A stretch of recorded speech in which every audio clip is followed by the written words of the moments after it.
సాగగా శివమీనమోగగా విశ్వజనని వాసవి మా హృదయ కీర్తి అందుకో సౌహార్ద ఆర్ద్రత నిండగా స్నేహ దీపం వెలుగగా సహకార బంధం నిలువగా ప్రగతి పుష్పం విరియగా భక్తితో నిలుకొనుతుము.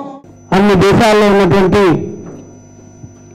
దేశాలను ఏకీకృతం చేసి మనందరినీ ఒక వేదికను తీసుకొచ్చినటువంటి పెద్దలు శ్రీ తమ్మిడి బాలకృష్ణ గారికి కూడా స్వాగతం సుస్వాగతం.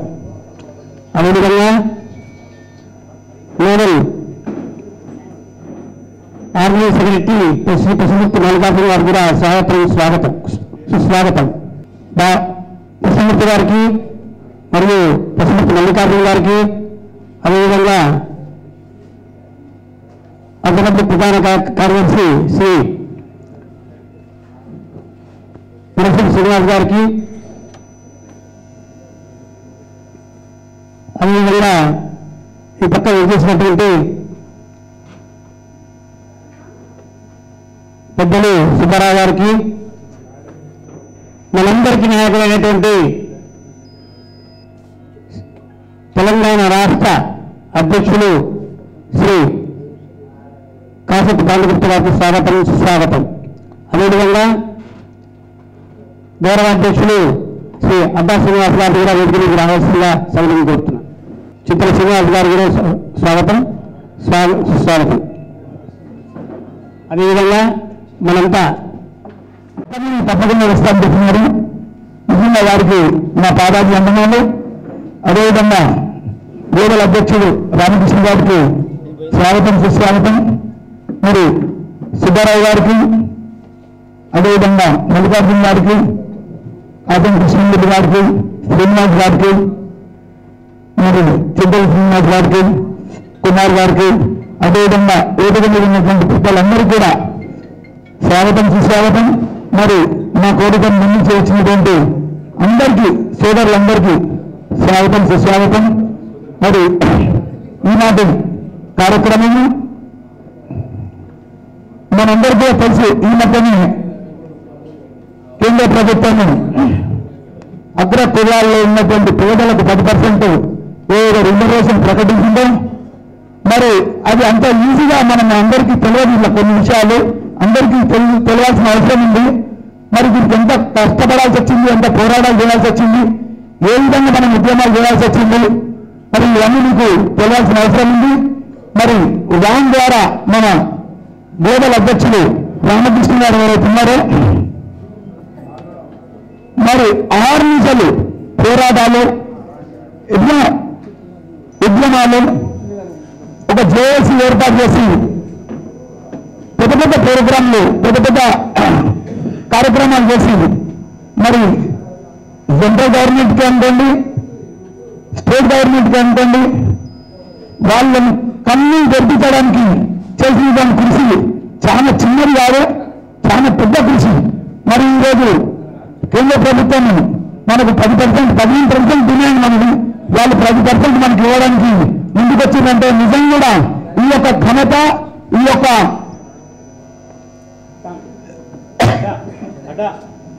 మనకు రామకృష్ణ గారికి ఇది చెందుతుంది. మరి అన్ని చాలా సంస్థలున్నాయి, చాలా సంస్థల వాళ్ళు కూడా మరి ఎక్కడెక్కడో కార్యక్రమాలు ఏం చేసిరో మనకైతే తెలియదు. మరి మన దగ్గర మాత్రము ఈ యొక్క రిజర్వేషన్ గురించి మాత్రము కొన్ని వేల కార్యక్రమాలు చేసిరు, కొన్ని వేల కార్యక్రమాలు పోరాటాలు మరి జిల్లాలల్లా గ్రామాలల్లా జిల్లాలల్లా మండలాలల్లా మన అదేవిధంగా తాలూకాలల్లా అదేవిధంగా మన రాష్ట్రాలల్లా కర్ణాటక తమిళనాడు కేరళ మహారాష్ట్ర గోవా ఇటువంటి అన్ని జాగాలలో కూడా పోరాటాలు చేయాల్సి వచ్చింది. మరి అటువంటి కార్యక్రమాలు చేసినటువంటి మన రామకృష్ణ గారికి ఈరోజు మనకు ఈ యొక్క 10% రిజర్వేషన్ దొరికిందంటే మన పోరాటం ద్వారానే రామకృష్ణ గారి ఈ యొక్క కార్యక్రమం ద్వారానే మనకి ఇది వచ్చిందని నేను మీ అందరితో సభాముఖంగా తెలుపుతున్నాను. మరి అటువంటిప్పుడు మనం రామకృష్ణ గారికి కూడా మన అభినందనలు. మన ముఖ్య అతిథులు మన ప్రపంచ ఆర్యవైశ్య మహాసభ వ్యవస్థాపక అధ్యక్షులైనటువంటి రోషయ్య గారికి నా యొక్క పాదాభివందనాలు. అలాగే ఈరోజు వేదిక మీద ఉన్న పెద్దలందరికీ కూడా నా యొక్క హృదయపూర్వకమైన నమస్కారాలు తెలియజేస్తున్నాను. ఈ రోజున రోషయ్య గారి గురించి చెప్పాలంటే ఇంత చెప్పినా సరిపోదు. ఆయన అంటే ఈ అందరికీ కూడా గౌరవమే, ఒక అధ్యక్షుడు ఆయన. ఈవెన్ అధికారులు కూడా ఆయన అంటే ఎంతో ప్రేమించేవాళ్ళు. ఆయన ముఖ్యమంత్రిగా ఉన్నప్పుడు కానీ, లేకపోతే మినిస్టర్గా ఉన్నప్పుడు కానీ, లేకపోతే గవర్నర్గా ఉన్నప్పుడు కానీ ఆయన మన కోసము మన కులం గురించి చేసే సేవలు చాలా గొప్పవి. ఎవరు ఏమడినా కాదనుకోకుండా చేశారు ఆయన. మరి ఆయన మన యొక్క వ్యామ్కి వ్యవస్థాపకుల మన యొక్క అదృష్టంగా నేను భావిస్తున్నాను. మరి అలాగే రామకృష్ణ గారు, ఆయన చిన్నప్పటి నుంచి కూడా ఒక లీడర్. ఆయన స్టూడెంట్ లీడర్గా కూడా పనిచేశారు. దాని తర్వాత ICAW చేసి దాని తర్వాత ఆయన ఎన్నో ట్రేడ్ సంఘాలకు కూడా అధ్యక్షుడిగా ఉన్నారు. ఆయన అది చేస్తూనే వర్తకులు కావాల్సిన విధంగా ఏవైనా పోరాటాలు ఉంటే చేసి గవర్నమెంట్ సాధించడం, అవన్నీ కూడా చేయగలడం ఒక విషయం. మరి ఆయనకు వర్తక మిత్ర కూడా బిరుదు కూడా ఉంది, అలాగే సేవారత్న బిరుదు కూడా ఉంది. ఆయన ఎంతోమందితో ఎన్నో పెద్దల దగ్గర నుండి బిరుదులు పొందారు. ఈ రోజున ఆయన అధ్యక్షతన వ్యామ్ చాలా ముందుకు పోతుంది. వ్యామ్ యొక్క ముఖ్య ఉద్దేశము సేవా కార్యక్రమాలు. మన వయసులో అంటేనే సేవలు ఉంటారు. వాళ్ళు 10,000 సంపాదించింది, 10 కోట్లు సంపాదించింది, ఎంతో కొంత తనలో ఉన్న దాంట్లో వాళ్ళు సేవా కార్యక్రమాలకు వినియోగించడం అది చాలా మంచి పరిణామము. మరి అటువంటి వయసుల్లో అంతమంది ఎక్కువ ఉన్నాయి కాబట్టి సంఘాలు కూడా ఎక్కువ ఉంటాయి. మరి ఆ సంఘాలు అన్నీ కూడా దాంట్లో ఉన్న అందరి సభ్యులు కూడా అందరూ బాగానే పనిచేస్తున్నారు, అందరికి సహాయాలు చేస్తుంటారు. కానీ వ్యాయామం కూడా అలాంటి కార్యక్రమాలు చేస్తూ 2 అడుగులు ముందుకేసి రాజకీయాల్లో కూడా ఎదగాలి అనేది ఒక కార్యక్రమం పెట్టుకున్నారు. దానికి మన రామకృష్ణ గారు మనం కూడా రాజకీయంగా ఎదుగుతాము, ఇంకా ఏమైనా పనులు ఉంటే చేయించుకోగలుగుతాము అనేది ఒక ఉద్దేశం. అంతేకాకుండా అగ్రవర్ణాల్లో ఉన్న వాళ్ళలో బీదవాళ్ళు కూడా ఉన్నారు. మరి అటువంటి బీదవాళ్ళకు కూడా మనము గవర్నమెంట్ నుంచి రిజర్వేషన్ గెలిపించగలిగితే మనం సక్సెస్ అయినట్లే అనేది ఆయన ఉద్దేశం. మరి ఈ రోజున సెంట్రల్ గవర్నమెంటు పేదలకి రిజర్వేషన్ కల్పించడం సంతోషదాయకం, మన కృతజ్ఞతము. అలాగే రామకృష్ణ గారి కళ కూడా అట్లా కొద్దిగా నెరవేరిందని నేను భావిస్తున్నాను. మరి ఈ వ్యాయామం ఇటువంటి సేవా కార్యక్రమాలు చేయడమే కాకుండా వివిధ రంగాల్లో, అంటే ఇప్పుడు ఏదైనా మంచి హాస్పిటల్స్ ఉన్నాయి, అటువంటి హాస్పిటల్స్లో వ్యాయామ సభ్యులకి డిస్కౌంట్ ఇప్పించడము. ఇప్పుడు మొన్ననే రీసెంట్గా అపోలో హాస్పిటల్స్లో కొంత టైప్ చేసుకొని ఒక 10% 20% వ్యాయామ సభ్యులకి 30% వరకు వ్యాయామ సభ్యులకి రిజర్వేషన్ ఇప్పించడం జరిగింది. అలాగే ట్రావెల్స్ ఉన్నాయి, ఇప్పుడు సదరన్ ట్రావెల్స్ ఉంది ఒక సంస్థ, వాటిలో ఎవరైనా ప్రయాణం చేస్తే వాళ్ళకి డిస్కౌంట్ ఇప్పించడం, అలాగే పెద్ద పెద్ద మాల్స్లో డిస్కౌంట్ ఇప్పించడం, అలాగే అన్ని జిల్లాల్లో కూడా డిస్కౌంట్స్ ఇప్పించడం. సో వ్యాయామ సభ్యులకు ఇది ఒక అదనపు సౌకర్యం కల్పించినట్లు అయినది. ఇది కూడా ఒక సంతోషదాయకమైన విషయం. అంతేకాకుండా వ్యాయామం ఈ రోజున మొత్తం దేశంలో ఉన్న అన్ని రాష్ట్రాల్లో కూడా విస్తరించింది. అన్ని రాష్ట్రాల నుంచి కూడా బాగా పేరు ప్రకారం సంపాదిస్తుంది. మనం పిలవగానే మహారాష్ట్ర నుంచి వచ్చేసిన పెద్దలందరికీ కూడా మా యొక్క ధన్యవాదాలు తెలుపుకుంటున్నాము. అలాగే వ్యాయామం మన దేశంలోనే కాకుండా ఇతర దేశాల్లో కూడా దాదాపు 50 దేశాల్లో వ్యాయామం ఇప్పుడు విస్తరించింది. మళ్ళీ ఈ వ్యాయామం 2020 కల్లా దాన్ని మొత్తం అన్ని దేశాల్లో కూడా ఎక్కడైతే వయసులు ఉన్నారో అక్కడంతా కూడా వ్యాయామాన్ని విస్తరింపజేయాలనేది మన దృఢ సంకల్పం. అందులో 100% సక్సెస్ అవుతారు. మరి రామకృష్ణ గారి ఆధ్వర్యంలో ఇది ఇంకా చాలా ముందుకు జరుగుతూ చాలా మంచి మంచి కార్యక్రమాలు చేస్తూ అందరి యొక్క మందలను పొందుతుందని నేను మనసారా భావిస్తూ సెలవు తీసుకుంటాను. నమస్తే. మా తండ్రి సమానులు పెద్దలు ఆర్యవైశ్య ఆశా జ్యోతి ప్రపంచవ్యాప్తంగా ఆర్యవైశ్యులకు ఒక గుర్తింపు తెచ్చిన వారిలో శ్రీ రోసయ్య గారు ఒకరు. గవర్నర్గా ఆయన చేయని కింద పదవుల నుంచి కూడా అనేక పదవులు నిర్వహిస్తూ గవర్నర్గా చెన్నైలో ఉండి ఆర్యవైశ్యులకు అందరికీ ఎక్కడ లేని ఘనకీర్తి తీసుకొచ్చారు. తమిళనాడులో గవర్నర్గా నెట్టుకు రావడం అంటే చాలా కష్టమైనటువంటి విషయము. అక్కడ డిఎంకే కానీ అన్నా డిఎంకే కానీ కొద్దిగా యారగెంట్గా ఉంటాయి. అయినా వాళ్ళతోటి అన్ని పార్టీలతోటి ఒక సామరస్యాన్ని మెయింటైన్ చేసినటువంటి పెద్ద ఆయన. 2001లో తిరుపతి మాతి స్టేడియంలో రోసయ్య గారి దీవెనతోటి వారు ఫౌండర్గా ఈ ప్రపంచ ఆర్యవైశ్య మహాసభని ప్రారంభించడం జరిగింది. అనేక విధాలుగా ఇది వృద్ధి చెంది 2015లో మద్రాసులో అన్ని రాష్ట్రాల ప్రతినిధులతోటి ఒక సమావేశం ఏర్పాటు చేసి ఎన్నికలు జరిపి అందులో ఏకగ్రీవంగా నన్ను ఎన్నుకోవడము, పెద్ద ఆయన గారి ఆశీర్వచనము, వారి రాజ్భవన్లోనే మా అందరికి కూడా ఒక మీటింగ్ ఏర్పాటు చేసి ఒక సలహా ఇచ్చారు.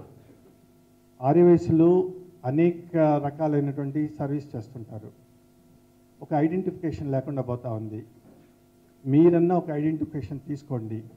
ఏదైనా ఇప్పుడు రోటరీ క్లబ్ అంటే వాళ్ళు పోలియో వేస్తారని, లయన్స్ క్లబ్ అంటే ఐ క్యాంప్ కండక్ట్ చేస్తారని, ఇలా ఒక్కొక్క ఐడెంటిఫికేషన్ ఉంది. వ్యామ్ కంటూ ఒక ఐడెంటిఫికేషన్ వచ్చేటట్టు చేయమని చెప్పారు. అదే రాజభవన్లో అందరి సమక్షంలో వాగ్దానం చేశాను. మన వాళ్ళందరూ సేవా కార్యక్రమాలు చేస్తుంటారు. మన వాళ్ళ సమస్యల మీద పోరాడేదానికి మాత్రము ఈ యొక్క ఆర్గనైజేషన్ లేదు. ఈ ప్రపంచ ఆర్యవైశ్య మహాసభ అనేది ఆర్యవైశ్యుల హక్కుల కోసము, రిజర్వేషన్స్ కోసము, ప్రపంచవ్యాప్తంగా ఉన్నటువంటి ఆర్యవైశ్యులందరినీ కూడా ఒక తాటి మీద తీసుకొచ్చే దానికోసము నేను కృషి చేస్తాను. చేయలేకపోతే స్వచ్ఛందంగా నా పదవిని, మీరు నాకు ఇచ్చినటువంటి గౌరవాన్ని తీసుకొచ్చి మళ్ళా మీ పాదాల దగ్గర ఉంచుతాను, నేను తప్పుకుంటాను అని చెప్పేసి ఆ రోజున సభాముఖంగా తెలియజేశాను. చాలామందికి నవ్వుంటారు, నాకు కూడా నమ్మకం లేదు. అనేక పోరాటాలు చేశాము. ఫస్ట్ టైం హిస్టరీలో ఎవరు ఒప్పుకోకపోయినా ఆర్యవైశ్యుల కార్పొరేషన్ కోసము ఉద్యమం స్టార్ట్ చేసింది ప్రపంచ ఆర్యవైశ్య మహాసభ. తర్వాత అనేక ఆర్గనైజేషన్స్ స్టార్ట్ చేశాయి. ఈ రోజున ఆంధ్రాలో కార్పొరేషన్ ఇచ్చారంటే అక్కడ ఎవరు ఉద్యమాలు చేశారు? మద్రాసులో, ఈ కర్ణాటకలో మైనార్టీస్ని, అక్కడ వైశ్యుల కార్పొరేషన్ ఇచ్చారంటే ఎవరు చేశారు? ఈ ప్రపంచ ఆర్యవైశ్య మహాసభ. ఇక్కడ ఇస్తామని చెప్పి వాగ్దానం చేశారంటే ఎవరిచ్చారు? ప్రపంచ ఆర్యవైశ్య మహాసభ మరియు ఇతర ఆర్యవైశ్య సంఘాలు కూడా ఆ ఉద్యమాన్ని ఉధృతం చేయబట్టే ఇవ్వడం జరిగింది. అలానే ఈ రోజున మద్రాసులో మాకు ఆర్యవైశ్యులకు ఒక గుర్తింపు లేదు. గెజెట్లో 1400 కులాలు ఉన్నా కానీ ఆర్యవైశ్యులకు ఒక గవర్నమెంట్ గెజెట్లో గుర్తింపు లేదు. మేము పిల్లల్ని చదివించాలన్నా, ఉద్యోగాలు చేయాలన్నా, కుల సర్టిఫికేట్ కావాలన్నా కానీ మైనార్టీ సంఘాలు పోయి, క్రిస్టియన్ మైనార్టీనో లేకపోతే ఇంకో మైనార్టీ సంఘానికి పోయేసి అక్కడ సర్టిఫికేట్స్ తీసుకొని వచ్చేసి పిల్లల్ని చేపిస్తున్నాము. అప్పుడు కంప్యూటరైజేషన్ లేదు కాబట్టి చెల్లుబాటు అయింది. ఇప్పుడు అన్నీ కూడా కంప్యూటరైజేషన్ కాబట్టి మనం చెయ్యని తప్పుకి రేపు పొద్దున వీళ్ళు పిల్లలు పెద్ద చదువుకోవాలన్నా కానీ, ఉద్యోగాలు చేయాలన్నా కానీ తల్లిదండ్రులతో సహా అరెస్ట్ అయ్యేటువంటి అవకాశాలు ఉంటాయన్నమాట. దాని మీద ఉద్యమం చేస్తున్నాము. దక్షిణ భారతదేశంలో ఛాలెంజ్గా చెప్తున్నాము, రిజర్వేషన్స్ మీద పోరాటం చేసిన మొట్టమొదటి కుల సంఘము ప్రపంచ ఆర్యవైశ్య మహాసభ. ఆర్డి పటేలు ఓ చోటు చేశారు. ఆయనకు అనేక రకమైనటువంటి పేరు బాగా వచ్చింది. జాట్లు చేశారు. దేశవ్యాప్తంగా అనేక మంది చేశారు. దక్షిణ భారతదేశంలో మీకు తెలిసి ఎక్కడైనా ఒక కుల సంఘం కానీ, ఎనీ కుల సంఘము రిజర్వేషన్స్ మీద మాట్లాడినటువంటి సందర్భం మొట్టమొదటిగా ఉందా అనేది ఆలోచించండి. మేమే ఇక్కడ మిగతా కుల పెద్దలందరినీ కలుపుకొని జేఏసీలను ఏర్పాటు చేశాము. ఆమరణ దీక్షలు చేశాము. ఇందిరా పార్క్ దగ్గర దీక్షలు చేశాము. అనేక సార్లు అరెస్టులు అయ్యాము. అన్ని రాష్ట్రాల్లో ఉద్యమాలు చేశాము. అన్ని చోట్ల ప్రెస్ మీట్లు పెట్టి ప్రజల్ని దీనివల్లనే వచ్చిందని నేను అనడం లేదు. చంద్రుడికో నూలుపోగులాగా మా ఉద్యమం కూడా ఒక నూలుపోగు కావచ్చు, కానీ మా పాత్ర కూడా ఉంది అనేది మీకు తెలియజేయడం కోసం ఈ రోజున దీని అన్నిటికి కూడా కారణము వారు నాకు ఇన్స్పిరేషను. ఆయన నుంచి నేర్చుకున్నది అందరితో ఎలా మెలగాలి, ఎలా రెస్పెక్ట్ ఇవ్వాలి. అంతకుముందు ఆయన గవర్నర్గా మద్రాసుకు రాకముందు మేమిద్దరం కలిసి చాలా చోట్ల ప్రయాణాలు చేశాము. ఈ వాసవి హాస్టల్స్ వాటి ప్రాబ్లం వచ్చినప్పుడు కూడా ఇద్దరం కలిసి చాలా ఊళ్ళు ప్రయాణం చేశాము, చాలా చోట్ల మీటింగ్ చేశాము. ఉద్యమాలు, ఒక డాక్టరు ఆర్యవయసు మహిళని రేప్ చేస్తే ఇద్దరం పోయేసి అక్కడ దాన్ని ప్రతిఘటించాము. ఆ ఆఫీసర్లని, ఆ రేప్ చేసిన డాక్టర్లని శిక్షించేదాకా కూడా వదిలిపెట్టలేదు. ఈ సోనియా గాంధీ దాకా ఈ ప్రాబ్లం తీసుకొని వెళ్ళాము. అమెరికా వెళ్ళాము, అనేక తిరిగాము. కానీ ఆయన నుంచి గవర్నర్గా ఆయన మద్రాసుకు వచ్చినాక, మేము ఉండేది మద్రాసు కాబట్టి, ఆయన్ని దగ్గర నుంచి ప్రతిరోజు కలుసుకోవడం వలన నేర్చుకునేవి చాలా ఉన్నాయన్నమాట. చిన్న వ్యక్తి వచ్చినాక ఆయన కూర్చోబెట్టి కాఫీ ఇచ్చి 1 నిమిషం మాట్లాడి, వాళ్ళ పెద్దలు పలానా ఊరు నుంచి వచ్చారంటే ఆ ఊర్లో ఆయన ఎట్టున్నాడు, ఈయనట్టున్నాడు అని మాట్లాడి వాళ్ళకి ఆప్యాయత కలిగించి, పని మీద వచ్చితే చేత అయితే వీలైతే చేయడము, లేకపోతే వాళ్ళకు మంచిగా సమాధానం చెప్పి పంపించడము, అసంతృప్తి అనేది లేకుండా ఎలా మిగతా వాళ్ళతో మెలగాలో ఒక లీడర్షిప్ క్వాలిటీస్ ఆయన దగ్గర నేర్చుకున్నాను. నేర్చుకున్నది 10%, నేర్చుకోవాల్సిన 90% ఉన్నా కానీ ఒక వ్యక్తి ఎలా ఈ స్థాయికి ఎదిగాడు అనేది అంత దగ్గర నుంచి తెలుసుకోగలిగాను. ఆయన అనేక సందర్భాల్లో పొట్టి శ్రీరాములు జిల్లా గురించి మేము ఉద్యమం చేశాము. అనేక సందర్భాల్లో ఓ డౌట్ కూడా వ్యక్తం చేశారు. దానికి నేనే నాయకత్వం వహించాను. పాపారావు గారు అధ్యక్షతన ఆ కమిటీకి రాష్ట్ర అధ్యక్షుడిగా ఉండి పొట్టి శ్రీరాములు జిల్లా సాధన కోసం ఉన్నాను. ఇది అవుతుందా, మనం ఇంత లావున వెళ్తున్నామో, రేపు మన సంస్థకు మనకు ఏదైనా ఒక చెడ పేరు ఏమన్నా కాకపోతే వస్తుందేమో అనే రకంగా కూడా అందరు ఎక్స్ప్రెస్ చేశారు. కానీ ఆ జిల్లా కూడా సాధించారు. అనేక జిల్లాలకు డిమాండ్స్ ఉన్నాయి. విజయనగరంకి గజపతి రాజులు పెట్టాలని, తిరుపతికి వెంకటస్వామి పెట్టాలని, గుంటూరుకి బ్రహ్మాంద రెడ్డి గారి పేరు పెట్టాలని, రకరకాల జిల్లాలకు రకరకాల పేర్లు ఉన్నాయన్నమాట. అయితే అందరినీ కలుపుకొని, అన్ని కులాలను కలుపుకొని పొట్టి శ్రీరాములు జిల్లా ఉద్యమం చేశాము. రోసయ్య గారు సీఎం గారిని ఒప్పించి ఇమ్మీడియట్గా అది ఇప్పించారు. కార్పొరేషన్ ఉద్యమం చేశాము, సాధించాము. అలానే చింతామణి డ్రామా ఎక్కడ ప్రదర్శిస్తున్నా అడ్డుకున్నాము. చివరికి వాళ్ళని జైలు పాలు చేశాము.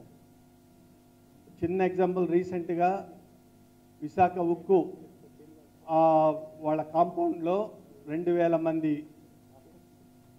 జనాల మధ్య, ఆ కార్మికుల మధ్య చాలామంది ఉన్నారు.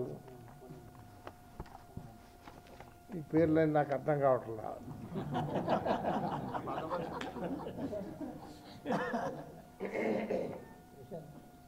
మిత్రులారా, ఇవాళ రిప్రజెంటేటివ్స్గా ఉన్నటువంటి వారిని కొద్దిమందిని పిలిచారు. దానికి ప్రతిగా మిత్రుల పిలుపు మేరకు కొంతమంది వచ్చారు. మిగతా రాష్ట్రాల నుంచి ఇంకా రావాల్సిన వారు ఉన్నారు. వారిని మీరు సాయంత్రం కలుసుకోవచ్చు. వీరు ఇక్కడికి వచ్చినటువంటి ఉద్దేశం ఒకటే, వయసులో ఐకమత్యం లేదు, ఐకమత్యం తీసుకురావాలి. ఐకమత్యం తీసుకురావటానికి ఏం చేయాలి, ఎలా చేయాలి అని మాట్లాడుకునే దానికి ప్రధానంగా ఇవాళ కూర్చున్నారు. మిత్రులందరూ ఈ ఐకమత్యం తెచ్చేదానికి చేస్తున్నటువంటి శ్రమ తప్పకుండా ఫలిస్తుంది. వీరు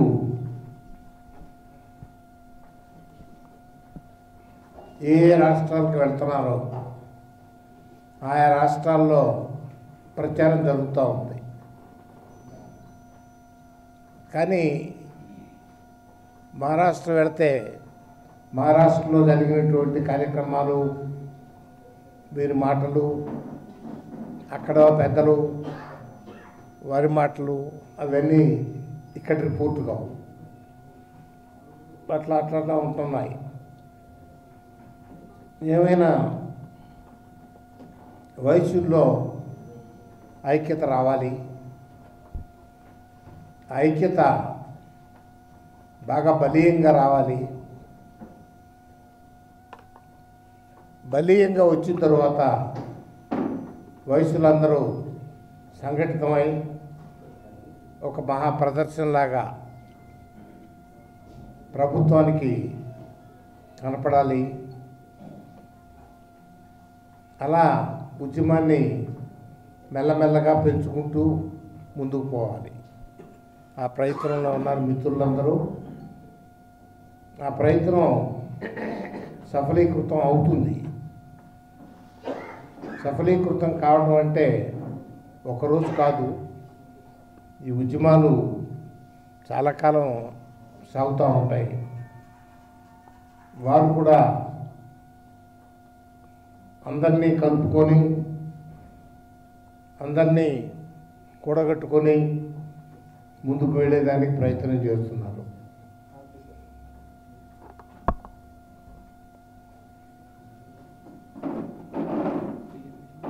ఇంకేదైనా మీరు అడిగితే రిజర్వేషన్స్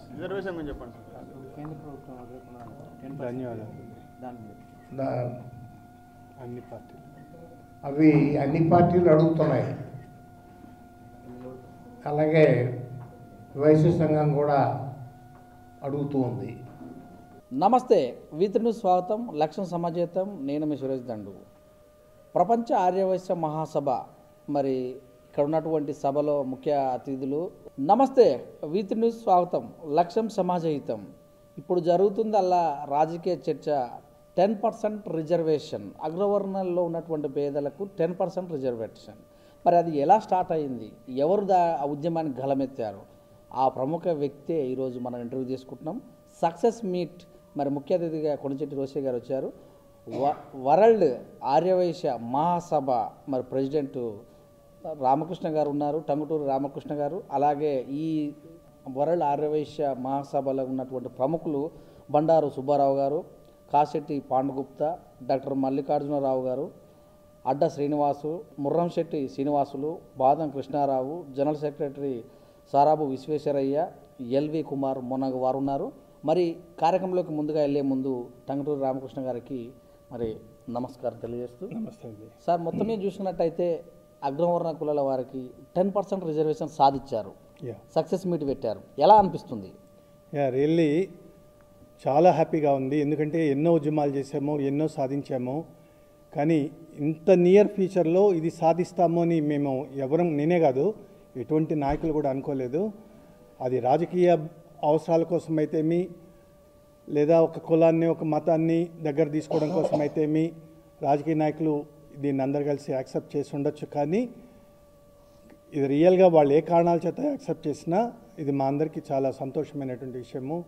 ఎందుకంటే అగ్రవర్ణాలు అనే ఒక నెపంతో వాళ్ళని అణదుకుతూ ఉన్నారన్నమాట.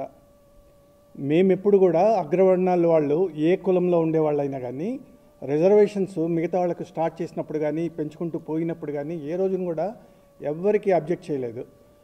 ఎందుకు ఇస్తున్నారని కూడా మేము అడగలేదు. ఎందుకంటే వాళ్ళల్లో ఉండేటువంటి బీదవాళ్ళు కూడా పైకి రావాలి, నిమ్న వర్గాలు కూడా పైకి రావాలి, అందరూ బాగుండాలి అని చెప్పేసి ఒక వర్గము పైకి రావడం కోసము ఇంకో వర్గాన్ని తొక్కివేయడం అనేది ఈ మధ్యకాలంలో మనం చూస్తూ ఉన్నాము. ఓకే, అయితే మొదట మీరు ఉద్యమం చేశారు. అసలు మీకు ఎక్కడ అంటే మీకు ఇబ్బంది అనిపించిన క్షణాలు ఏమి, మీరు ఉద్యమం చేయడానికి దారితీసిన అంశాలు? ఒకటి, అన్ని రంగాల్లో కూడా అగ్రవర్ణము అనేసరికి తనీగా చూపిస్తున్నారు. ఫర్ ఎగ్జాంపుల్ మేము ఒక రేషన్ కార్డు కోసం పోయామనుకో, మీకేమయ్యా కౌంట్ వాళ్ళు మీకెందుకు రేషన్ కార్డు అంటారు. మాలో కూడా 60% మంది బీద స్థితిలో, అంటే బిలో ద పావర్టీ లైన్, ఆ లైన్లో ఉన్నారన్నమాట. వాళ్ళు బతకలేక చస్తూ ఉన్నారు, గుమస్తా జీతాలు గడుపుతున్నారు, చిన్న చిన్న ఇస్త్రాకులు కుట్టుకోను, దోశలు ఇడ్లీ లాంటివి అమ్ముకోను బతుకుతున్నారు. 5,000 రూపాయల జీతం వస్తే 5 మంది బతుకుతున్నారు, గుట్టు చప్పుడు కాకుండా బతుకుతున్నారు. ఆడవాళ్ళు మగవాళ్ళు అందరూ కష్టపడి పనిచేస్తూ బతుకుతున్నారు. వాళ్ళు వాళ్ళ కష్టాలని చూసినప్పుడు మన పెద్దలు నిద్రపోయారు. అంతకుముందు పెద్దలకి అసలు తెలీదు. ఇప్పుడు చదువుకున్న వాళ్ళు వచ్చాము. ఈ రోజుల్లో కూడా మనం సైలెంట్గా ఉంటే భవిష్యత్తు అనేది లేకుండా పోతుంది. భవిష్యత్తులో ఈ కులంలో ఎందుకు పుట్టామో అని చెప్పేసి మన పిల్లలు మనల్ని నిలదీసేటువంటి స్థాయికి వస్తుందన్నమాట. నన్ను ఇక్కడ ఎందుకు కన్నావు, కోంటోళ్ళు వయసులుగా ఎందుకు కన్నావు అని చెప్పేసి మనల్ని చొక్కా పట్టుకుని నిలదీసే స్థాయికి వస్తుందన్నమాట ఈ దేశంలో. అందుకే నా వ్యాపారము అన్నీ పోయినా పర్వాలేదు, ఆదాయం పోయినా పర్వాలేదు, ఏదో ఒక రీజన్ కోసం పోరాడాలి అని చెప్పేసి ఇలాంటి అందరూ నాయకులందరినీ ఒక్కొక్క రాష్ట్రంలో కూడగట్టి, మేమే కాకుండా ఇది ఒక వయసులే ఉద్యమం చేస్తే సాధిస్తామని అనుకోలేదు. అందుకే ఎక్కడికక్కడ జేఏసీలు ఏర్పాటు చేశాము. ఇక్కడ నల్లా భాస్కర్ రెడ్డి గారిని ప్రెసిడెంట్గా పెట్టాము. ఒక్కొక్క చోట ఒక్కొక్క జేఏసీ అధ్యక్షులను పెట్టి ఆ కులంలో కాపులు ఉన్నారు, రెడ్లు ఉన్నారు, బ్రాహ్మణులు ఉన్నారు, వయసులు ఉన్నారు, క్షత్రియులు ఉన్నారు, ఇలా ఎలంలు ఉన్నారు, అందరూ కూడా ఇంపార్టెంట్ అయినటువంటి వాళ్ళంతా కూడా ఉన్నారు. రాను ఏమైందంటే ఎస్సీ ఎస్టీలు బీసీలు వాళ్ళు కూడా మాకు సపోర్ట్గా వచ్చేస్తున్నారు. మేము కూడా మీలో ఉద్యమంలో పాల్గొంటామని చెప్పేసి. కారణము వాళ్ళలో కూడా డాక్టర్ చదివినోడు డాక్టర్ మళ్ళీ వాళ్ళ పిల్లలకి అవకాశాలు వస్తుంది, కలెక్టర్ అయితే వాళ్ళ పిల్లలకి అవకాశం వస్తుంది రిజర్వేషన్ కోట కింద. బీదవాడుగానే ఉండిపోతున్నాడు. కారణం క్రీమీ లేయర్ అనే సిస్టమ్ లేకపోబట్టి అనుభవించిన వాడే అనుభవిస్తున్నాడు ఈ సిస్టమ్ని. ఇవన్నీ మార్చాలి అంటే ఒకటి వల్ల కాదు. స్వాతంత్రం రావడానికి 200 సంవత్సరాల నుంచి 300 సంవత్సరాలు పట్టింది. తెలంగాణ రావడానికి 50 ఏళ్ళ నుంచి 60 ఏళ్ళు పట్టింది. మా ఉద్యమం కూడా ఈరోజు మేము ఒక స్టెప్తో ప్రారంభిస్తే లక్షల స్టెప్పులు కొన్ని 100 ఏళ్ళు పట్టచ్చు, 200 ఏళ్ళు పట్టచ్చు అనుకున్నాము. కానీ కొద్ది కాలంలోనే వచ్చింది. రియల్గా చాలా హ్యాపీగా మేము కోట్లు సంపాదించినట్టుగా మా కులమంతా కూడా, మా వర్గం అంతా కూడా, అగ్రవర్ణాలంతా కూడా ఈ రోజున ఒక ప్రశాంతమైనటువంటి మనసుతో జీవించగలిగినటువంటి స్థాయికి వెళ్ళింది.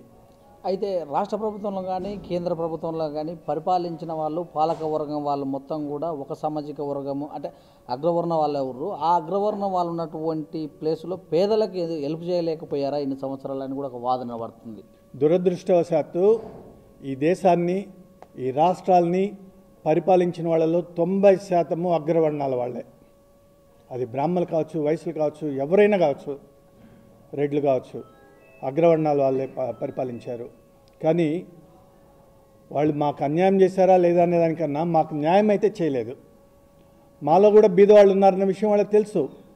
కానీ వాళ్ళ రాజకీయ అవసరాల కోసమో, వాళ్ళ రాజకీయ మనుగడ కోసమో, వాళ్ళ పార్టీ మనుగడ కోసమో వాళ్ళు ఏ రోజు కూడా మాకు న్యాయం చేయడానికి ప్రయత్నం చేయలేదు, సాహసించలేదు. వాళ్ళకి ధైర్యం చాలలేదు. రిజర్వేషన్ తీసుకొని వద్దామో, లేదా ఒక కార్పొరేషన్ తీసుకొని వద్దామో, వీళ్ళ కోసం ఒక ప్రత్యేక నిధిని ఏర్పాటు చేద్దామో అని సాహసం చేస్తే వాళ్ళ పదవులు పోతాయేమో, వాళ్ళ రాజకీయంగా అబాస్ పాలవుతామని భయపడిపోయి వాళ్ళు చేయలేదు. ఈ రోజున ఇలానే సైలెంట్గా అంటే ఇది పెద్ద ఉద్యమం అయిపోతుందని ఊహించి ఉండొచ్చు సెంట్రల్ గవర్నమెంట్ వాళ్ళు, లేదా వాళ్ళ ఓట్ల రాజకీయాల కోసం అయి ఉండొచ్చు. అక్కడ హార్దిక్ పటేల్, తర్వాత జాట్లు, ఇక్కడ సౌత్ ఇండియాలో మా ప్రపంచ ఆర్య మహాసభ అన్ని రాష్ట్రాల్లో, సౌత్ ఇండియాలో ఉండే ప్రతి రాష్ట్రంలో, ప్రతి పట్టణంలో భారీ ఎత్తున ఊరేగింపులు చేసాము, ఉద్యమాలు చేసాము. మహారాష్ట్రలో కానీ ప్రతి చోట ప్రభుత్వాలను ఎదురొడ్డి మేము చేసాము. ద్రవిడ పార్టీలు ఉన్నాయి మద్రాసులో, చాలా స్ట్రాంగు. అక్కడ అగ్రవర్ణాలు అని పేరు చెప్తేనే రివర్స్ అవుతారు. ఈ రోజున ద్రవిడ పార్టీలే హైకోర్టు పోయినయ్యాడ. ద్రవిడ పార్టీలే మొన్న పార్లమెంట్ బిల్ అప్పుడు వ్యతిరేకంగా ఓట్లు వేశారు. కానీ అక్కడే మేము ఉద్యమాలు చేసాము. రేపు ద్రవిడ పార్టీ కానీ మాకు వ్యతిరేకంగానే తీసుకొని వస్తే 1,00,000 మందితోటి మద్రాసు పూర్వవీధుల్లో మేము ఉద్యమం చేయడానికి సాహసిస్తున్నాము. అయితే మీరు ఈ పోరాటంలో అనుభవించినటువంటి అంటే అనుభవాలు? చాలామంది ముందుకు వచ్చేవాళ్ళు కాదు. ముఖ్యంగా మా వాళ్ళంతా కూడా వ్యాపారస్తులు. వాళ్ళకు రిజర్వేషన్స్ అవసరాలున్నా వాళ్ళు ముందుకు రారు. కారణం ఏంటంటే 36 డిపార్ట్మెంట్లు ఉంటాయి, రాజకీయ నాయకుల చూపులు ఉంటాయి, ఎవరు ఎక్కడ దెబ్బతీస్తారో అనే భయం వాళ్ళల్లో ఉంటుంది. వాళ్ళు ముందుకు వచ్చేవాళ్ళు కాదు. వాళ్ళని కన్విన్స్ చేయడానికో నాకు వేరే మార్గం దొరకలేదు, మీడియా ఒక్కటే దొరికిందనమాట. సో నేను పోయిన ప్రతి ఊర్లో మేము ఎవరైనా సరే, మాలో మహిళలు కానీ వీళ్ళందరినీ మహిళల్లో చైతన్యం తీసుకురావడానికి ముందు మేము ప్రయత్నం చేశాము. ప్రతి ఊర్లో మీడియాలో మనం అన్యాయం అవుతున్నామో ఇప్పుడు కన్నా కళ్ళు తెరవండి అనే విధంగా మీడియా ద్వారా ప్రజల్ని ఎడ్యుకేట్ చేస్తూ వచ్చాము. వాళ్ళలో చైతన్యం వచ్చింది. ముఖ్యంగా మాతోటి అందరు కలిసి రావడం జరిగింది. చాలా చోట్ల బహిరంగ వచ్చాము. అంత రాబట్టే ఐలయ్య లాంటి వాళ్ళని కంట్రోల్ చేయగలిగాము. ఇంకా ఐలయ్య ఆయన మీద కేసు రన్ అవుతూ ఉంది. చింతామణిని కంట్రోల్ చేయగలిగాము. చింతామణి డ్రామా ఎక్కడేసినా కానీ మేము అడ్డుకుంటున్నాము. డ్రామాలని కాదు, క్యాసెట్లని, వీడియోలను అన్నింటినీ తగలబెడుతున్నాము. అలానే ఆల్ ఇండియా రేడియోలో వైసెస్ మీద షావుకారులు అంటూ వాళ్ళు ఇష్టం వచ్చినట్టు ఒక డైలాగ్ చెప్తే క్షమాపణ చెప్పించి అతని ఉద్యోగాన్ని ఓడబెరికిచ్చాము. అలా అనేక రకాలైనటువంటి ఉద్యమాలు చేస్తూ ఉన్నాము. అలానే ప్రకృతి వైపరీత్యాలు వచ్చినా మేమే ముందున్నాము, మేమే ఘనంగా చేస్తున్నాము. అయితే ఇప్పుడు మీ సభ ఇప్పుడు 15% రిజర్వేషన్ కావాలని మీరు సభ పెట్టారు, ఆ తర్వాత కార్పొరేషన్స్ కావాలని సభ పెట్టారు. అంటే ఇప్పుడు మీ కోరిక మీరు ఏదైతే గళమెత్తారో ఎంతవరకు సఫలమైందంటారు? 15% అడిగింది నిజమే. వాళ్ళకు రాజకీయ ఇబ్బందులు ఉన్నాయి, కోర్టు పర్మిషన్స్ అనేది ఒకటి ఉంది, మిగతా వర్గాలతోటి ప్రాబ్లం ఉంది. సో 10% అన్నా ఇచ్చారు, దానికి ధన్యవాదాలు. ఖచ్చితంగా ఒక పార్టీ కాదు, మా కోసంగా ఓటు వేసిన ప్రతి ఒక్క పార్టీకి మేము ధన్యవాదాలు చెప్తున్నాము. అలానే కార్పొరేషను చాలా తక్కువ ఇస్తున్నారు. ఆంధ్రాలో తీసుకుంటే ఒక వర్గానికి 2000 కోట్ల దాకా ఇస్తున్నారు. హిజ్రాలకు కూడా 30 కోట్లు ఇస్తున్నారు. వాళ్ళకి ఇవ్వాలి, మేము కాదండం లేదు. 25 కోట్లు ఇస్తున్నారు. కానీ లక్షల సంఖ్యలో ఉన్నటువంటి ఆర్యవైశ్యులకి 25 కోట్లు ఇస్తాము, 30 కోట్లు ఇస్తామని చెప్తున్నారు. మాకు కార్పొరేషన్ ఇస్తే అది మా ఒక్క కులం బాగుపడదు. మిగతా ఏ కులానికి కార్పొరేషన్ ఇచ్చినా ఆ కులంలోని బీదవాళ్ళు బాగుపడతారు. మా కులానికి ఇస్తే, మా కులం కాదు, ఈ దేశం మొత్తం బాగుపడుతుంది. ఎందుకంటే ₹1,00,000, 2 లక్షలు, 5 లక్షలు వాళ్ళకు మేము వ్యాపారానికి లోన్గా ఇస్తాము. మళ్ళీ తిరిగి ఇచ్చే విధంగా ఫ్రీగా ఇవ్వము, తిరిగి ఇచ్చే విధంగా లోన్గా ఇస్తాము. వాళ్ళు వ్యాపారం చేస్తారు. వేల మందికి ఉద్యోగాలు వస్తాయి. గుమస్తాలుగాను, హమాలీలుగాను చాలామంది జీవితాలు గడుపుతారు. వస్తువులకు డిమాండ్ ఏర్పడుతుంది, ఫ్యాక్టరీలు వస్తాయి, కార్మికులు వస్తారు, గవర్నమెంట్ ట్యాక్స్ పెరుగుతుంది, ఈ ప్రభుత్వమే బాగుపడుతుంది. 1,00,000 మంది ప్రభుత్వం దగ్గర పనిచేస్తుంటే మా వ్యాపార సంస్థల్లో 10 లక్షల మంది పనిచేస్తున్నారు. అట్లాంటిది కార్పొరేషన్ కానీ ఇస్తే మేము కూడా బ్యాంకు దగ్గరికి పోయేసి గొర్రెలకు, బర్రెలకు అవి ఉన్నాయా, బతికాయా, పోయాయా, లేవా అనేది కూడా చూడకుండా లక్షలు ఇచ్చేటువంటి ఈ బ్యాంకులు వ్యాపారస్తులు పోయి ₹1,00,000 లోన్ అడిగితే 100 క్వశ్చన్స్, 100 పేపర్లు, 100 రకాలుగా తిప్పించుకొని ఇస్తారో లేదో కూడా కోసదాకా కూడా తెలియదు అనమాట. వీళ్ళు ఇళ్ళు ఉంటాయి, వాకిళ్ళు ఉంటాయి, వ్యాపారాలు ఉంటాయి, అన్నీ ఉంటాయి. అట్లాంటిది మా కార్పొరేషన్ కానీ ఏర్పాటు చేస్తే మా వాళ్ళకి, మా బీద వాళ్ళకి మేమే ఇస్తాము, మేమే మళ్ళీ వసూలు చేసి ప్రభుత్వానికి వసూలు కడతాము. రుణాలు, వడ్డీ లేని రుణాలు ఇచ్చినట్లయితే వాళ్ళు వ్యాపారం అభివృద్ధి చేసుకుంటారు. ప్రభుత్వం యొక్క ఆదాయం గణనీయంగా పెరుగుతుంది. అందుకే కార్పొరేషను 10 కోట్ల 20 కోట్ల ఇస్తే ఎవరికి మేము సర్దుబాటు చేయలేము, ఎవరిని కాపాడలేము.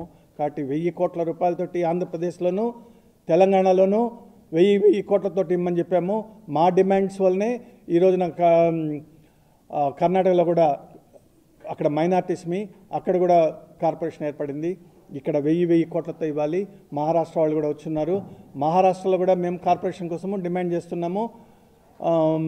ఈ విధంగా కార్పొరేషన్ అనేది మా అవసరాలకు దాడడం లేదు, ప్రభుత్వం బాగుపడేదానికి, ప్రభుత్వ ఆదాయం పెరిగేదానికి కూడా అనేది రాజకీయ నాయకులు కానీ మిగతా కులాలు కానీ అందరూ గ్రహించి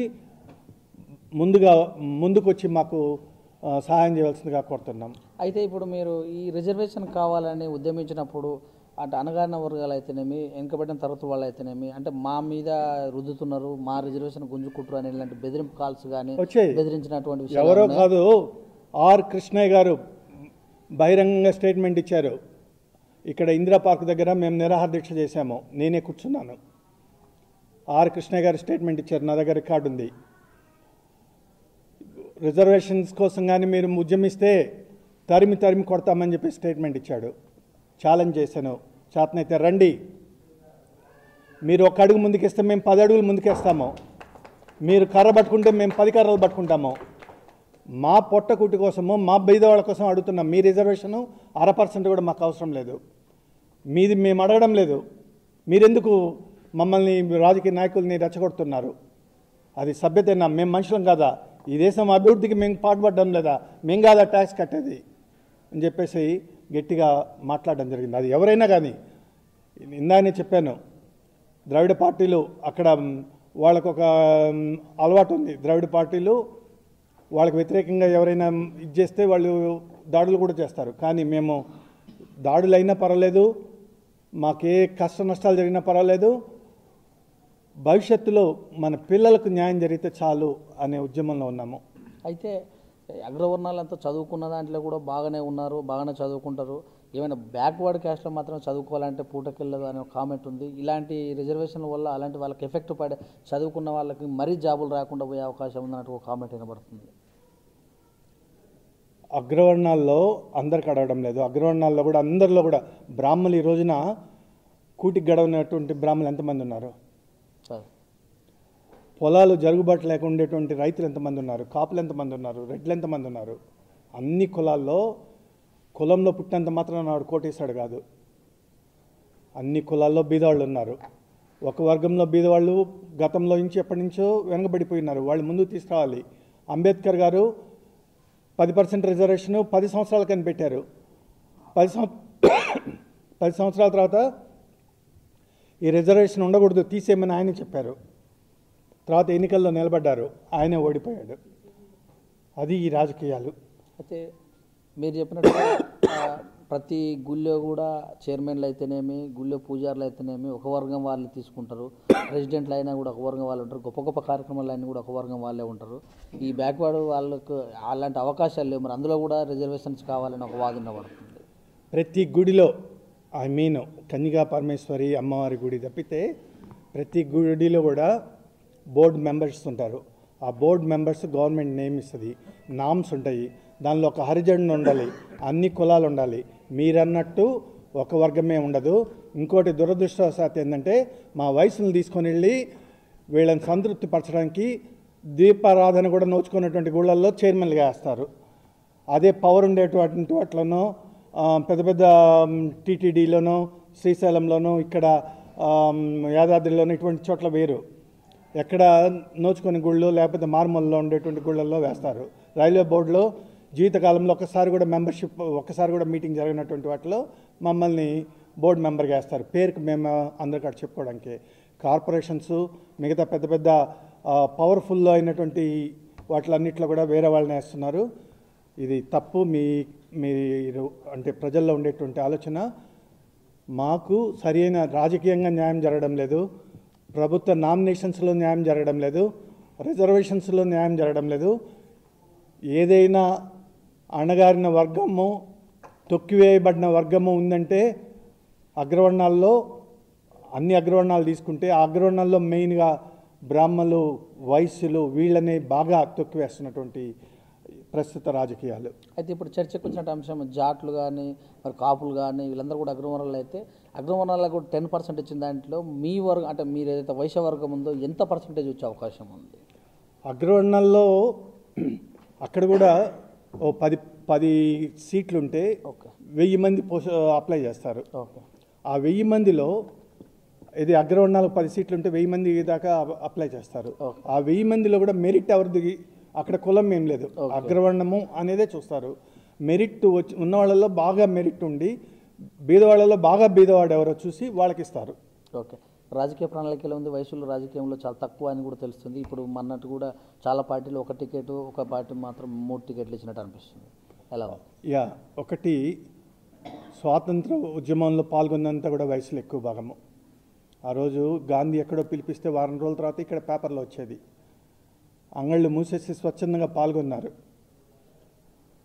51 మంది ఎమ్మెల్యేలు ఈ ఉభయ తెలుగు రాష్ట్రాల్లో ఆ రోజున వయసులో ఎమ్మెల్యేలుగా ఉన్నారు. ఈ రోజున పార్టీకి ఒక ఎమ్మెల్యే కూడా లేడు. కారణము రాజకీయాలకు దూరంగా వెళ్ళిపోతున్నారు. ఒకటి ఈ రాజకీయాల్లో ఇమ్మడలేకపోతున్నారు. ఈ డబ్బు రాజకీయాలు, కక్ష రాజకీయాలు, తీవ్రవాదమైనటువంటి రాజకీయాలు, ఇలాంటి ప్రతీకార చర్యలు ఇలాంటి ఉండేటువంటి రాజకీయాల్లో వీళ్ళు సాధు స్వభావం కలిగినటువంటి వీళ్ళు ఉండలేరన్నమాట. ఆ విధంగా రాజకీయాలకు దూరం అయిపోతున్నారు. ఇంకా ఎంత దూరం అవుతున్నారంటే వీళ్ళకి రాజకీయ గుర్తింపు కూడా లేకుండా పోవడానికి కారణం ఏంటంటే ఉండటానికి 8% జనాభా ఉన్నాం మేము. కానీ ఓట్ల కాడికి వచ్చేసరికి మాలో చాలామంది ఇంకా ఎడ్యుకేట్ కావాలి. ఓట్లు వచ్చి వేయడం లేదు. వీళ్ళు పోయేసరికి ఎవరో ఒకరు వేసుంటారు, లేదా వీళ్ళు మనకెందుకు రాజకీయాలను, లేకపోతే మనం ఈ పార్టీకి ఇస్తే ఆ పార్టీ వాళ్ళు మన మీద కోపపడతారని, ఎందుకంటే మెయిన్గా వ్యాపారాలు చేస్తుంటారు కాబట్టి రోడ్డు మీదకి వచ్చి భయపడి ధైర్యంగా ఓట్లు వేసేద్దామనే స్థాయిలో కూడా వీళ్ళు ఇంకా లేరన్నమాట. పెద్దవాళ్ళు, ముసలివాళ్ళు, ముతకవాళ్ళు లేదా ఉద్యోగస్తులు ఆ ఉద్యోగాలు వదులుకొని రారు. ఈ విధంగా మాలో ఓట్ల శాతము, ఓటింగ్ శాతము చాలా తక్కువ. ఓట్లు 8% బలంగా ఉన్నా కానీ ఓటింగ్ పడే శాతం తక్కువ. దాంతో వీళ్ళకు సీట్ ఇచ్చినా వీళ్ళ వాళ్ళు పడే ఓట్లు తక్కువ అనేది ఒక దురభిప్రాయము రాజకీయ నాయకులకు ఉంది. మనకెందుకులే అని దూరంగా జరిగిపోయేటువంటి ఒక సహజమైనటువంటి అభిప్రాయం మాలో ఉంది. ఈ 2 చోట్ల మారేదాకా మాకు రాజకీయంగా ఎటువంటి అవకాశాలు ఇప్పట్లో రావనే నేను అనుకుంటున్నాను. అయితే ఇందాక కొణిజేటి రోసయ్య గారు కూడా ఒక మాట అన్నారు. చాలామంది మా వాళ్ళు వివిధ రకాలుగా కమిటీలు వేసుకొని ఎవరికి వాళ్ళు దూరం అవుతున్నారు, దగ్గరికి పోవట్లేదు, కులగలుపుకి వెళ్ళట్లేదు అంటున్నారు. మరి ఇది ఎలాంటివి? వెళ్ళడం లేదని లేదు, వెళ్ళడానికి ప్రయత్నం చేస్తున్నాము అంటున్నారు. ఎక్కడైనా ఏ కులంలో అయినా ఎక్కడైనా అభిప్రాయ భేదాలు ఉంటాయి, సంఘాలు ఉంటాయి. అది ఇక్కడ కొత్తగా ఇక్కడ ఉండేది ఏం లేదు, ఇంకో చోట ఉండేది లేదు. మాది వచ్చేసి వాయిస్డ్ అనేవాడు ఎక్కడున్నా కానీ, ఏ పార్టీలో ఉన్నా, ఏ కులంలో ఉన్నా అందరికీ సంబంధించి మేము అందరం కూడా మా వాళ్ళని అనుకుంటాము. వాళ్ళు ఏ పార్టీలో ఉన్నా కానీ, ఎలా ఉన్నా కానీ, ఏ పార్టీ తరఫున నిలబడినా కానీ వాళ్ళు పిలిస్తే వాళ్ళ తరఫున ప్రచారానికి గెలుస్తారా గెలవరా అనేది మాకు అనవసరము. వాళ్ళ తరఫున జాతీయ పార్టీలు కానీ, రాష్ట్రాలలో గుర్తింపు పొందిన పార్టీల తరఫున కానీ నిలబడితే మేము పోయి వాళ్ళకు మా యొక్క సపోర్ట్ తెలియచేస్తాము, ప్రచారం చేస్తాము, వాళ్ళ గెలుపు కోసం కృషి చేస్తాము. అందరినీ కలుపుకోవడానికి పోతాము. ఇంకా టైం పడుతుంది, ఎందుకంటే సహజమైనటువంటి ఈర్ష్యాద్వేషాలు అనేవి అందరికీ ఉంటాయి. అన్ని రాజకీయ పార్టీల్లో, అన్ని ప్రజల్లో, అన్ని కులాల్లో ఉంటాయి. అలానే మాలో కూడా ఉంటాయి. బట్ మాకు సంబంధించిన వరకు అందరినీ కలుపుకొని పోతాం. ఈ రోజున కూడా ఇక్కడ అవోపా వాళ్ళు వచ్చారు, వాసవి క్లబ్ వాళ్ళు వచ్చారు, మేము వచ్చాము, అట్లా అన్ని వర్గాల వాళ్ళు వచ్చారు. రాబోయే రోజులలో మీ ఉద్యమం అంటే ఇంకా ఏమేమి సమస్యల పైన లేవనెత్తే అవకాశం ఉంది? మాది ఈక్వల్ స్టేటస్. అంటే ఈ రాష్ట్రంలో మేము అగ్రవర్ణాలము, మహారాష్ట్ర వాళ్ళు వచ్చారు, అక్కడ ఎంబీసీలము. ఓకే. తమిళనాడు ఉంది, అక్కడ అసలు కులానికి గుర్తింపే లేదు. అది అసలు మేము అగ్రవర్ణమా నిమ్నవర్ణమా కూడా తెలీదు. ఓకే. ఇలా ఒక్కొక్క రాష్ట్రంలో ఒక్కొక్క రకంగా ఉంది. అంటే మేము ఈ రాష్ట్రంలో అగ్రవర్ణం ఉన్నప్పుడు ఇంకో చోట పోతే ఏంటి, అక్కడ పోతే మన ఈ సర్టిఫికేట్ చల్లదు. మా పిల్లల్ని చేర్చాలంటే ఇంకో సర్టిఫికేట్ పెట్టి ఏదో ఒక ఫేక్ సర్టిఫికేట్ పెట్టి జాయిన్ అవుతుంటారు. ఓకే. వాళ్ళ రేపొద్దున ఇప్పటిదాకా కంప్యూటరైజేషన్ కాదు కాబట్టి చెల్లుబాటు అయింది. రేపొద్దున ఇప్పుడంతా కంప్యూటరు. వాడు ఉద్యోగంలో చేరాలన్నా, పై చదువులు పోవాలన్నా, వాడు హిస్టరీ తీసినప్పుడు వీళ్ళ తండ్రి దేకులము, వీళ్ళ తల్లి దేకులము, వీడి దేకులము అని అందులో వస్తుంది, ఫేక్ అని వస్తుంది. మేము చేయని నేరానికి, గవర్నమెంట్ చేసిన నేరానికి రేపొద్దున మేము జైలు పాలయ్యే అవకాశాలు ఉంటాయి. అందుకే అందరిని ఎడ్యుకేట్ చేస్తున్నాము, ప్రభుత్వాలను హెచ్చరిస్తున్నాము. మీరు పెట్టదలుచుకుంటే దేశమంతా మమ్మల్ని అగ్రవర్ణాలుగా పెట్టండి, మాకు ఒక గుర్తింపు ఇవ్వండి. లేదంటే మీరు ఎలా డిసైడ్ చేస్తారో చేయండి. మొత్తం మీద ఏ కులమైనా సరే దేశంలో ఉన్నప్పుడు, దేశ పౌరుడు ఉన్నప్పుడు అన్ని రాష్ట్రాల్లో ఒకే గుర్తింపు ఉండాలి. ఓకే. మా మీడియా ద్వారా మీ వయసు సోదరులకు ఇంకేమైనా చెప్పదలుచుకున్నా? వయసు సోదరులరా, అందరికి కూడా ఇది మన అందరం కూడా కొన్ని వందల సంవత్సరాలుగా కలలు కన్నటువంటి విషయము, ఇప్పట్లో వస్తుంది అనుకోనటువంటి విషయము. నిజంగా ఈ 10% రిజర్వేషన్ అనేది అగ్రవర్ణాల్లోని పేదలందరికీ ఇవ్వడం అనేది చాలా గొప్ప విషయము. ఇది ఏ ఒక్కరిదో కాదు. ఈ పోరాటం అనేది మన అందరము కలిసి ఈ అగ్రవర్ణాల్లో ఉండే పేదలందరి ఆశ మేరకు మనం కలిసి కష్టపడ్డాము. దీన్ని సద్వినియోగం చేసుకోండి. సాధించలేనిది ఏది లేదు అనేది మీకు ఈ మీడియా ద్వారా తెలియజేస్తున్నాను. ఎందుకంటే అనేక జిల్లాలకు పొట్టి శ్రీరాములు జిల్లాకు పేరు ఇచ్చినట్టు అనేక జిల్లాలకి డిమాండ్స్ ఉన్నా కానీ మనంతా ఉద్యమం చేస్తే నెల్లూరు జిల్లాకు పొట్టి శ్రీరాములు జిల్లా అని వచ్చింది. అప్పట్లో అంత సాహసము ఎవరు చేయలేరు, కానీ ధైర్యంగా మనం ఉద్యమం చేయబట్టి వచ్చింది. అలానే కార్పొరేషన్ వచ్చింది, అలానే అనేక సమస్యలు ఉన్నాయి.